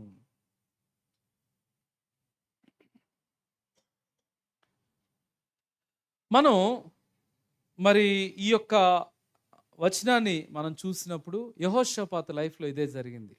ఏం జరిగింది అని అంటే ఒక్కసారి ఆ మాట చెప్తాను. ఆయన వియ్యం వచ్చాడు. రెండవది, మరి మాట అడిగినప్పుడు దేవుని కన్సల్ట్ చేయలేదు. ఇది దేవుని చిత్తమా కాదని అడగలేదు. వెంటనే ఏం చెప్పాడనంటే, నేను నీ వాడను, నా వాళ్ళు నీ వాళ్ళు, కమిట్, క్లోజ్ చేశాడు. చేసిన తర్వాత ఇప్పుడు ఆయనకు ఒక డౌట్ పుట్టుకుంది. ఏంటో తెలుసా? కొంచెం ప్రార్థన చేసి కాస్త దేవుని సేవకుల్ని కన్సల్ట్ అయ్యి మాట ఇస్తే బాగుండేదేమో. ఇచ్చిన తర్వాత గుర్తొచ్చింది ఆయనకి. ఏమొచ్చింది? అంత అయిపోయిన తర్వాత జ్ఞాపకం వచ్చి ఇప్పుడు అంటున్నాడు, యెహోవా ప్రవక్తల్లో ఎవరైనా ఒకళ్ళు ఉన్నారా, కొంచెం కౌన్సిలింగ్ అడుగుదాం ఈ యుద్ధానికి వెళ్ళటం. మాట ఇచ్చే ముందు తెలియదా నీకు? కొంతమంది ఏం చెప్తారని అంటే అన్నీ చెప్తారు. చెప్పిన తర్వాత మనం ఏదైనా సలహా ఇచ్చే సమయానికి అప్పటికి ఏమైపోద్ది తెలుసా? ఆల్రెడీ ఎంగేజ్మెంట్ కూడా అయిపోయింది అన్న అంటారు. ఆ ముక్క ముందు చెప్పొచ్చు కదా. అన్నీ అయిపోతాయి, అన్నీ కమిట్ అయిపోతాయి. There is no other word we can share. ప్రియులారా, యెహోషాపాతు దేవుణ్ణి కన్సల్ట్ చేయకుండా దుష్ట సాంగత్యానికి అడుగులు వేసుకుంటూ వెళ్ళాడు. తను దేవుని భయం లేడువాడని తెలుసు. ఇజ్రాయేలు ప్రజలు అనేకమైన పాపం చేయడానికి కారకుడని తెలుసు. నీ రాజ్యంలో ఏటినైతే నువ్వు తొలగించుకున్నావో వాటినే పెద్దపేట వేసి పరిపాలిస్తున్న వ్యక్తిని నీకు తెలుసు. అన్నీ తెలిసి నువ్వేం చేసావనంటే వెళ్ళి చక్కగా వేయమొందటానికి వెళ్ళావా? అంటే నీ మీదకి యుద్ధం రాడని ఒక భయం చేత నువ్వు వెళ్ళావా? ఇప్పటి వరకు నీకు ఇచ్చిన ఐశ్వర్యము ఘనత ఎటు నుంచి వచ్చింది? ఈరోజు సొంత ప్లానెట్తో వెళ్ళాడు, సొంత ఆలోచనలతో వెళ్ళాడు. అక్కడికి వెళ్ళిన తర్వాత ఏం జరిగిందనంటే మెల్లగా ఆహారం పెట్టి అన్ని పెట్టి తన ప్లాన్ మొదలు పెట్టాడు. ఏమన్నాడు తెలుసా? మనవాడు మంచి గొర్రె దొరికాడు. ఏమన్నాడంటే, ఫలానా ప్లేస్కి నేను యుద్ధానికి వెళ్ళాలి, నువ్వు నాతో కూడా వస్తావంటే ఓకే అన్నాడు. ఇప్పుడు భయంలో ప్రవక్తలు ఉన్నారా అని అడిగాడు. అప్పుడు ప్రవక్తలకే బోల్డ్ అంతమంది ఉన్నారు మనోళ్ళు. రండి అనగానే 400 మంది వచ్చి నిలబడ్డారు ఎదురుగా. వాళ్ళు ఏం చెప్తున్నారు తెలుసా? ఒక్కొక్కళ్ళకి విన్యాసాలు చూడండి. రాజా, నువ్వు వెళ్ళటం, యుద్ధంలో గెలవటం, రావటమే. ఇంకొకడు కొమ్ములు తీసుకుని వచ్చాడు. తీసుకుని వచ్చి ఈ కొమ్ములతో పొడిచినట్టు నువ్వు పొడి చేస్తావు. ఇన్ని విన్యాసాలు చేస్తున్నా ఆయనలో విశ్వాసం రావట్లేదు. ఎందుకనంటే ఇది కొంచెం తేడా ఉందే ఇక్కడ. ఇది దైవికంగా వెళుతున్నట్లేదు. అందుకనే ఆయన ఏం చేశాడనంటే, ఎవరైనా కొంచెం దేవుని భయం కలిగి యెహోవా ప్రవక్తలు ఎవరైనా ఉన్నారా అని అడిగితే ఈ రాజ్యంలో ఒకే ఒకడున్నాడు, నాకు ఎప్పుడూ పాజిటివ్గా చెప్పడు. లేదు, పిలిపించండి అన్నాడు. మీకాయా. ఆయన వచ్చాడు. ఆయన వచ్చి ఎంత చక్కగా చెప్పాడంటే, రాజా నేను యాజ్ టీజ్గా దేవుడే చెప్పాడే చెప్తా అని ఆయన ఎంత చక్కగా చెప్పాడంటే, నాకేంటో కాపరు లేని గొర్రెల్లాగా ఇజ్రాయేల్ ప్రజలందరూ కొండలకి గుట్టలకి పారిపోతున్నట్లు కనబడుతున్నారు అన్నాడు. అంటే ఎవరు ఆ రాజ్యానికి రాజు?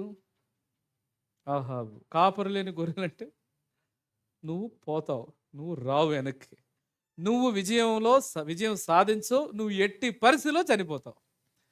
ఆ మాటను దృఢపరిచిన తర్వాత వెంటనే ఈయన తీసుకుని వెళ్ళి జైలు వేయించారు. నేను చెప్పానా, నాకు ఎప్పుడూ పాజిటివ్గా చెప్పడా నేను. సరే ఫైనల్గా వెళ్ళారు. ఏం జరిగిందో చూసారండి. ఆహాబు భటుడు వేషం వేసుకుని వెళ్ళారు. చదవండి ఆ మాట మళ్ళీ. మీరు నన్ను ఏ స్టోరీ చెప్తారు అనుకుంటున్నారు కదా. అసలు ఆ 400 మంది ప్రవక్తలు చెప్పిన మాట కూడా చూడండి. 10వ వచనం, 18:10. సిద్కియా ఇనుపు కొమ్ములను చేయించుకొని వచ్చి, తయారు చేసి తీసుకొచ్చాడంట ప్రవక్త. ఏం చేశాడు? ఇనుప కొమ్ములు తయారు చేసి తీసుకుని వచ్చి, సిరియనులు నిర్మూలమగు వరకు వీటితో వారిని నీవు పొడిచెదవని యెహోవా సెలవిస్తున్నాడు. చెప్పటమేం యెహోవా. అన్నీ కరెక్టే ఉన్నాయి, కానీ తేడా ఉంది. అన్ని వాక్యాలే. పాస్టర్ గారు కూడా కొంతమంది భలే ఉంటారు, వాక్యమే మాట్లాడతారు కానీ ఏది పొందుతున్నట్లుగా అనిపించదు. ఏదో ఒక డిఫరెన్స్ వెనకాల దాగి ఉన్నట్లు మైండ్లో తడతా ఉంటుంది. Where they are missing the real connection with God. ఆ దేవుని యొక్క శక్తి, ఆ power, it is not properly connected. That is easy visible. వాక్యం నువ్వు చెప్పొచ్చు కానీ, దేవుడే నువ్వు అనొచ్చు కానీ, but there is a difference. ఇక్కడ ఎప్పుడైతే మీకాయా ఆ విధంగా చెప్పాడో వెంటనే ఆయన్ని జైల్లో వేశాడు. వేసిన తర్వాత ఇక్కడ మీరు చూడండి, రాజు ఏ విధంగా వెళ్ళాడట. ఏమో అట్లా ఉంది అది. ఇది చదవండి. మారువేషము 29. ఇజ్రాయేలు రాజు, నేను మారువేషం వేసుకుని యుద్ధమునకు పోవుదును, నీవు నీ వస్త్రములనే ధరించుకొని రమ్మని యెహోషాపాతు. ఇప్పుడు ఎవరిని బలివ్వబోతున్నాడంటే, నిన్ను ప్రేమించి నీ దగ్గరకు వచ్చి నీతో వీమొందటానికి వచ్చిన ఈ మంచి రాజుని ముందు పెట్టి ఈయన భటుడు వేషం వేసుకుని వెళ్తాడంట. ఏమండి, ఎంత స్కేప్ గోడ్ చేస్తున్నాడు చూడండి, ఎంత భయంకరమైన నష్టాన్ని తీసుకుని వస్తున్నాడో చూడండి. ఇంత ప్రేమించి ప్రేమ వలకబోసి చివరికి ఎవరిని బలిగా ఇవ్వబోతున్నావంటే యెహోషాపాతుని ఫ్రంట్ పెట్టి బలి ఇవ్వబోతున్నాడు. జాగ్రత్త. వెన్ వీఆర్ డీలింగ్ విత్ దేవుని భయము లేని వ్యక్తులతో కలిసి నడుస్తున్నప్పుడు we have to be very careful. దుష్ట సాంగత్యము మంచి నడవడికను చెడుపును. ఆ రోజు వెళ్ళాడు, యుద్ధం జరుగుతుంది. అపోనెంట్ ఏమన్నారంటే, రాజుతో తప్ప ఇంకా ఎవరితో యుద్ధం చేయదు అని ఒక టీంని ఫామ్ చేశారు. ఆ టీము సరాసరి యెహోషాపాతుని చుట్టుముట్టారు.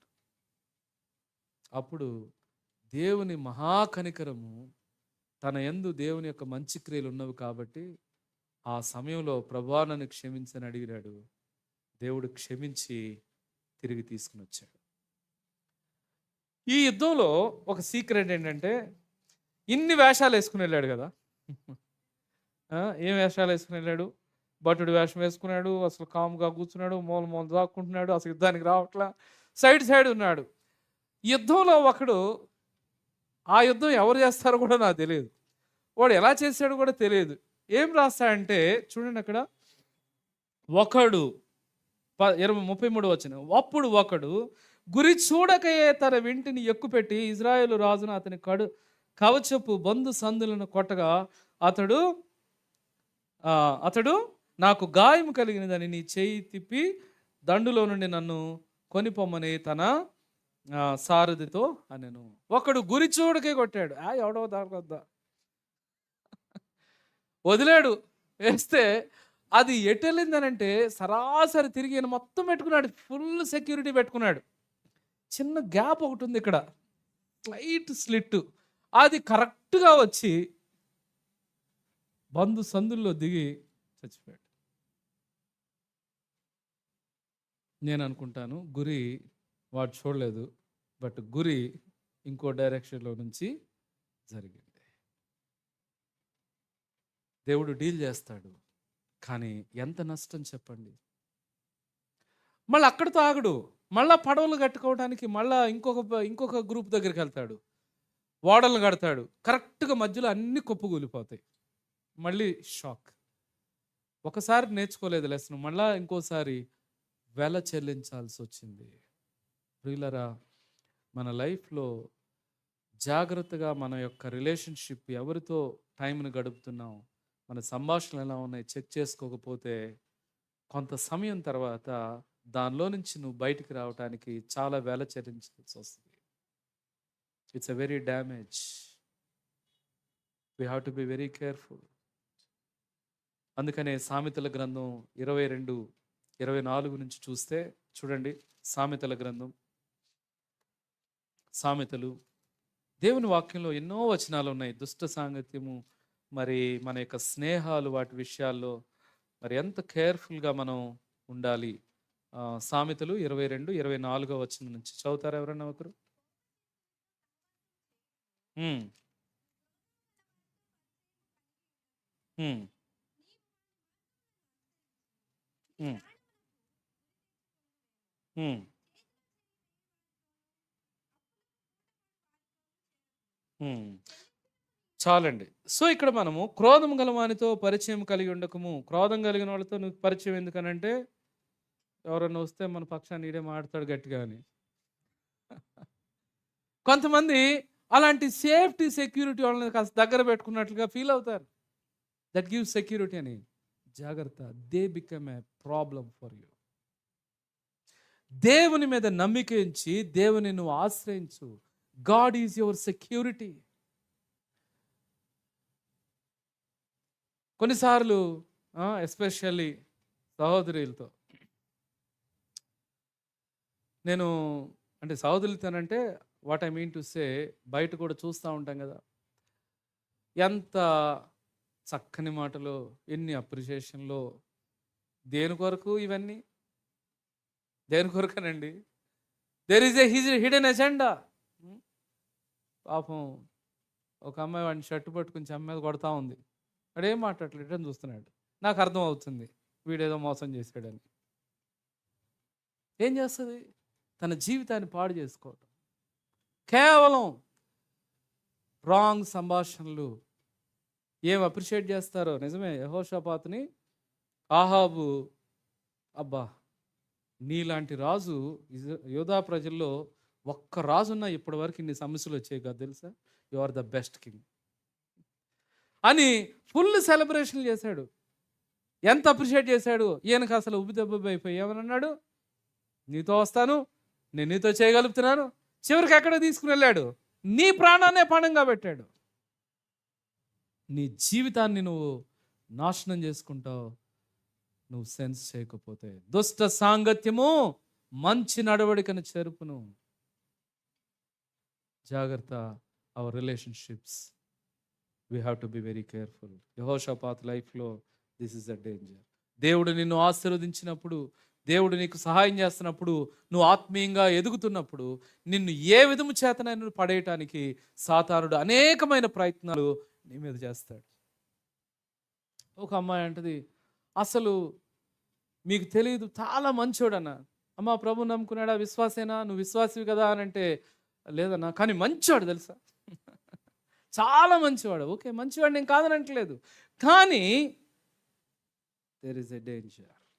అట్లా చెప్పి పెళ్ళిళ్ళు చేసుకుని ఆ తర్వాత వాళ్ళ యొక్క రియల్ యాటిట్యూడ్స్ బయటకు వచ్చిన తర్వాత ముందుకెళ్ళలేక వెనక్కి వెళ్ళలేక సతమతం అవుతూ స్ట్రగుల్ అయిన వాళ్ళు లేకపోలేరు. అబ్బాయిలు కూడా అంతే. అన్నా మీకు తెలియదు అన్న, చాలా మంచి సంభాషణలు ఎక్కువైతే ఇవే ఎక్కువ అవుతాయి. అందుకనే try to cut as early as possible, because your age is danger. You may not be dangerous, your age is danger. నువ్వు చెడ్డవాళ్ళు నేను అంటలేదు, నీ ఏజ్ చెడ్డది.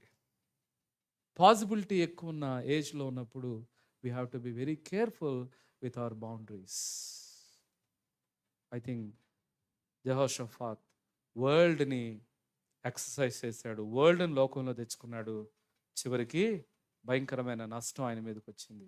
ఒక చిన్న సీక్వెన్స్ చెప్తాను చూడండి. ఇక్కడ వీళ్ళ నాన్న ఆస కదా, ఆస చివరిలో యుద్ధం వచ్చినప్పుడు డబ్బంతా తీసుకుని వెళ్ళి ఒకరికి ఇచ్చి నాకు సహాయం చేయమని మనుషుల మీద ఆధారపడ్డాడు. అప్పుడు ఒక ప్రవక్త వెళ్ళాడు. ఆ ప్రవక్త పేరేంటి చూడండి, ఆయన పేరు హనానీ ప్రవక్త. మీరు ఇది చాలా అద్భుతంగా అనిపిస్తుంది నాకు. 16వ అధ్యాయం 16వ అధ్యాయము ఇక్కడ మీరు ఆ మాట చదివితే 7వ వచనం దగ్గర, ఆ కాలమందు దీర్ఘదర్శి అయిన హనాని యూదా రాజైన ఆసా యొద్దకు వచ్చి అతనితో ఇలాగ ప్రకటించెను, నీవు నీ దేవుడైన యెహోవాను నమ్ముకొనక సిరియా రాజును నమ్ముకొంటివే. సిరియా రాజు యొక్క సైన్యము నీ వశము నుండి తప్పించుకొని పోయిను, బహు విస్తారమైన రథములను.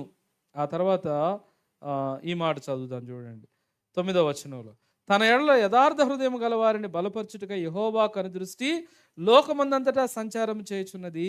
ఈ విషయమందు నీవు మతి తప్పి ప్రవర్తించితివి గనుక ఇది మొదలుకొని నీకు యుద్ధములే కలుగును. ఆ మాట అన్నందుకు, ఆ దీర్ఘదర్శి అట్లు ప్రకటించినందుకు ఆస అతని మీద కోపగించి రౌద్రం చూపి అతనిని బందీ గృహంలో వేశారు. ఇది వీళ్ళ నాన్న ఆసా ఉన్నప్పుడు హనానీ ప్రవక్త.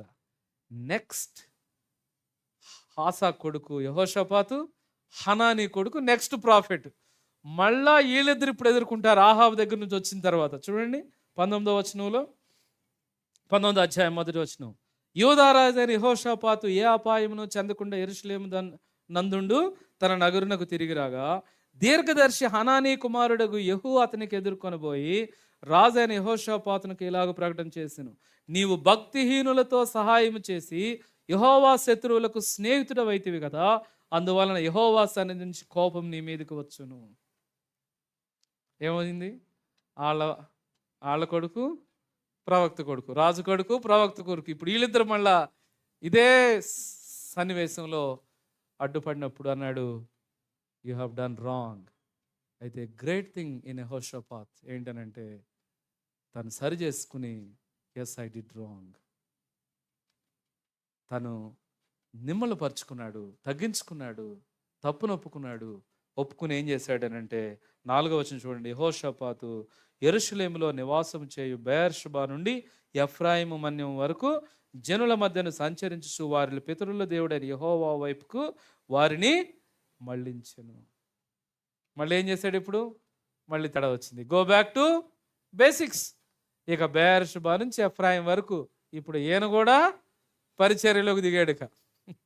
ఏం పరిచర్య చేస్తున్నాడంటే, జనులకు దేవుని యొక్క వాక్యాన్ని చెబుతూ దేవుని ప్రజలను ఆయన వైపుకి నడిపించడానికి మరలా పూనుకున్నాడు. దేవుడు తను దీవించాడు. ప్రియులారా, ఇది జరిగిన తర్వాత లాస్ట్లో 20వ అధ్యాయము 20వ అధ్యాయంలో మీరు చూడండి, ఒక మాట ఉంటుంది, ఇది అయిన తరువాత మోయాబీయులను, అమ్మోనీయులను, మేయోనీయులలో కొందరును దండెత్తి యెహోషాపాతు మీదకి వచ్చిరి. అంతలో కొందరు వచ్చి, సముద్రము అవతల నుండి సిరియనుల తట్టు నుండి గొప్ప సైన్యం ఒకటి నీ మీదకి వచ్చున్నది, చిత్తగించుము, వారు హససోన్ తామారు అను ఎన్గెదీలో ఉన్నారని యెహోషాపాతునకు తెలియజేసిరి. అందుకు యెహోషాపాతు భయపడి యెహోవా యొద్ద విచారించుటకు మనసు నిలుపుకొని యూదాయంతటా ఉపవాస దినము ఆచరించవలనని చాటింపగా, యూదావారు యెహోవాని సహాయమును వేడుకొనుటకై కూడుకొనిరి. యెహోవా యొద్ద విచారించుటకు యూదా పట్టణములన్నిటిలో నుండి జనులు వచ్చిరి. యెహోషాపాతు యెహోవా మందిరంలో కొత్త శాలల ఎదుట సమాజముగా కూడిన యూదా యెరూషలేముల జనుల మధ్యను నిలవబడి, చూడండి ఒక మాట అన్నాడు, విస్తారమైన సైన్యం వచ్చింది, ఇప్పుడు అన్ని దిక్కుల నుంచి వస్తున్నారు. ఇప్పుడు ఒకేసారి వచ్చినప్పుడు చేసిన పని ఏంటంటే, అన్ని కుటుంబాలని దేవుని మందిరం దగ్గరికి రమ్మన్నాడు. Whole nation, everybody come to the presence of God, temple of God. దేవుని మందిరానికి వచ్చారు. పిల్లల్ని తీసుకుని అందరూ వచ్చి కూర్చున్నారు. ఉపవాస దినం ప్రకటించి ఉపవాస ప్రార్థన చేస్తున్నాడు. Can you imagine?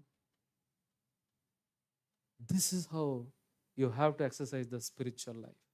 నీ జీవితంలో శ్రమలు చుట్టుముట్టు మీదకు వస్తున్నప్పుడు కలిసి కుటుంబాలుగా కలిసి వచ్చి ఉపవాసం ఉండి దేవుని సన్నిధిలో ప్రార్థన చేసినప్పుడు దేవుడు ఒక్కొక్కటిగా దేవుడు తొలగిస్తాడు. ఆ రోజు వాళ్ళు వచ్చిన తర్వాత ప్రార్థన చేసిన తర్వాత ఒక మాట అంటాడు. ఏమంటాడంటే 12వ వచనం చూడండి, మా దేవా, నీవు వారికి తీర్పు తీర్చవా? మా మీదికి వచ్చు ఈ గొప్ప సైన్యముతో యుద్ధము చేయుటకును మాకు శక్తి చాలదు, ఏమీ చేయుటకు మాకు తోచలేదు, నీవే మా దిక్కు అని ప్రార్థన చేసి, నీవే మా దిక్కు ప్రభువా అని ప్రార్థన చేస్తే ప్రభు అన్నాడు, ఒక్కళ్ళు కూడా రారు, యుద్ధాన్ని నువ్వు గెలుస్తావు, నువ్వు వెళ్ళు అని చెప్పినప్పుడు సైన్యాన్ని ఎట్లా నడిపించాడో చూడండి. అదే ఈ యొక్క యుద్ధంలో ఉన్న బ్యూటీ. ఓకే, రండి ఒకసారి చూద్దాం. 21వ వచనం. మరియు అతడు జనులను హెచ్చరిక చేసిన తర్వాత యెహోవాను స్తుతించుటకు గాయకులను ఏర్పరిచి వారు పరిశుద్ధాలంకారములు ధరించి సైన్యము ముందర నడుచుచు యెహోవా కృప నిరంతరమును ఆయన స్తుతించుడని స్తోత్రం చేయుటకు వారిని నియమించెను. వారు పాడుచు స్తుతించుటకును మొదలు పెట్టగా యెహోవా యోధా వారి మీదకి వచ్చిన అమ్మోనీయుల మీదను మోయాబీయుల మీదను సేయీరు మన్యవాసుల మీదను మాటుగాంటను పెట్టెను గనుక వారు హతులైరి. అమ్మోనీయులు, మోయాబీయులు, సేయీరు మన్యపు నివాసులు బొత్తిగా చంపి నిర్మూలన చేయవలని పొంచి ఉండి వారి మీద పడిరి. ఇక్కడేం జరిగిందో తెలుసా అండి? సైన్యాన్ని నడిపించే ముందు ఫ్రంట్ లైన్లో క్వైర్ టీంని పెట్టాడు. ఎవరైనా ఫ్రంట్లో వారియర్స్ని పెడితే అనుకున్న వాళ్ళు కూడా ధైర్యం ఉండి నడుస్తాడు. ఇప్పుడు ఫ్రంట్లో ఎవరున్నారు? దేవుణ్ణి స్తుతించుడి. ఎవరు నడుస్తున్నారు? ఫ్రంట్ మంచి క్వైర్ టీం నడుస్తుంది. స్తుతిస్తూ, ఆరాధిస్తూ, దేవుని మహిమపరుస్తూ యుద్ధ రంగంలో వర్షిప్ సర్వీస్ని నడిపించాడు. Can you imagine this war? He trusted God. And ఎప్పుడైతే ఆరాధిస్తూ వారందరూ ముందుకు వెళుతున్నారో జరిగింది ఏంటంటే, వీళ్ళ మీదకి రివర్స్లో ఉన్న వాళ్ళు వీళ్ళు మొత్తం కన్ఫ్యూజ్ అయిపోయి ఒకళ్ళనొకళ్ళు చంపుకుని అంతా అయిపోయి కామ్గా అదంతా వదిలిపెట్టి వెళ్ళిపోయారు. యుద్ధం కత్తి పట్టకుండానే విస్తారమైన సైన్యం వాళ్ళ ముందు మొత్తం కూడా పారిపోయి అక్కడ అన్ని వస్తువులు అన్నీ విడిచిపెట్టి వెళ్ళిపోయారు. అక్కడ రాస్తాడు, వాళ్ళకు దొరికిన కొలసం ఎంత చూడండి. 25వ వచనం. యెహోషాపాతును అతని జనులను వారి వస్తువులను దోచుకొనుటకు దగ్గరకు రాగా ఆ శవల మీద విస్తారమైన ధనమును ప్రశస్తమైన నగలను కనబడింది. వారు తమకు ఇష్టమైనంత మటుకు తీసుకుని తాము కొనుక్కోగలిగినంత కంటే ఎక్కువగా ఒలుచుకొనిరి. కొల్లసము అతి విస్తారమైనందున దానిని కూర్చుకొనుటకు 3 దినములు పట్టెను. యుద్ధం చేయటానికి కాదు ఇది, అదంతా తెచ్చుకోవటానికి 3 దినాలు పట్టిందంట. 2 సీక్రెట్స్ ఆఫ్ సక్సెస్. 1, మొదటిది వాక్యానికి ప్రథమ పీఠం వేసి సరి చేసుకున్నారు. There is a blessing. విస్తారమైన ఐశ్వర్యం, ఆశీర్వాదం వచ్చింది. రెండవది, నెక్స్ట్ దుష్ట సాంగత్యం చేశాడు. కట్టించిన పడవలు పోయినాయి, తర్వాత ప్రాణమే పోయే పరిస్థితికి వచ్చింది. సరి చేసుకున్నాడు, మళ్ళా బ్యాక్ వచ్చాడు, దేవుని మీద ఆధారపడ్డాడు, ఆరాధిస్తూ సమస్యల్లో సుడిగుండాల మధ్యలో ప్రభుని స్తుతిస్తూ ఆయన కృప నిరంతరం ఉండి నన్ను నడుచుకుంటూ వెళ్ళాడు. యుద్ధము చేయకనే 3 దినములు కూర్చుకోగలిగినంత ఐశ్వర్యం, ఆస్తి ఆయనకి దేవుడు అప్పగించాడు. నాకు ఎప్పుడు అనిపిస్తుంది, అది మరి నా ఫస్ట్ క్యారెక్టర్ స్టడీ అవి తెలియదు, కానీ ఆ రోజు నుంచి బాగా వచ్చే స్ట్రాంగ్ తలంపు ఏదనంటే, మన లైఫ్లో వచ్చే ప్రతి సమస్యకి మేజర్ పరిష్కారం ఎక్కడుందనంటే, come to the word of God and worship the Lord. దేవుని ఆరాధించటం, శ్రమల సుడిగుండాల మధ్యలో వెళుతున్నప్పుడు కూడా దేవుని ఆరాధించగలగటం, కూర్చుని సనగటం గొనగటం కాదండి, ప్రభుని ఆరాధించటం. రెండవది, దేవుని వాక్యం దగ్గరకు వచ్చి వాక్యంలో నువ్వు అనేకమైన విషయాలు తెలుసుకుంటూ దేవునికి దగ్గరగా జీవించటం. ఎప్పుడైతే worship and the word of God నీ లైఫ్లో మిక్స్ అయి వెళ్తూ ఉంటుందో, నీ లైఫ్లో ఎన్నో గొప్ప ఆశీర్వాదాలని నువ్వు చూడగలుగుతావు. ఈరోజు వర్డ్, వరల్డ్ అండ్ వర్షిప్, ఈ మూడిట్లో నీ లైఫ్లో ఏది డామినేట్గా ఉంది? వర్డ్ టైం లేదన్నా. వర్షిప్ అయిపోయే టైంకి వస్తాం. వరల్డ్ బోల్డ్ అంత టైం వరల్డ్తో ఉన్నాం. బట్ తన లైఫ్లో వరల్డ్ డేంజర్ తెచ్చింది, వర్డ్ అండ్ వర్షిప్ సక్సెస్ తీసుకుని వచ్చింది. అండ్ దట్ ఈస్ వాట్ మన ముందు యెహోషాపాతు లైఫ్ ఒక సవాలుగా ఉంది. How you want to walk, నువ్వు ఎలా నడవాలనుకుంటున్నావు? ఈరోజు మనం ప్రార్థన చేసుకున్నాం.